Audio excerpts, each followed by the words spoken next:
بسم اللہ الرحمن الرحیم۔ صحیح بخاری حدیث نمبر 114۔ جب نبی کریم صلی اللہ تعالیٰ علیہ وآلہ وسلم کے مرض میں شدت ہو گئی تو آپ صلی اللہ تعالیٰ علیہ وآلہ وسلم نے فرمایا کہ میرے پاس لکھنے کا سامان لاؤ تاکہ تمہارے لیے ایک تحریر لکھ دوں تاکہ بعد میں تم گمراہ نہ ہو سکو۔ اس پر عمر رضی اللہ تعالیٰ عنہ نے لوگوں سے کہا کہ اس وقت آپ صلی اللہ تعالیٰ علیہ وآلہ وسلم پر تکلیف کا غلبہ ہے اور ہمارے پاس اللہ کی کتاب قرآن موجود ہے جو ہمیں ہدایت کے لیے کافی ہے۔ اس پر لوگوں کی رائے مختلف ہو گئی اور شورغل زیادہ ہونے لگا۔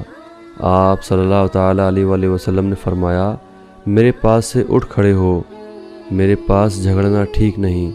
اس پر ابن عباس رضی اللہ تعالیٰ عنہ یہ کہتے ہوئے نکل آئے کہ بے شک مصیبت بڑی سخت مصیبت ہے، وہ چیز جو ہمارے اور رسول اللہ صلی اللہ تعالیٰ علیہ وآلہ وسلم کے اور آپ کی تحریر کے بیچ رکاوٹ ہو گئی۔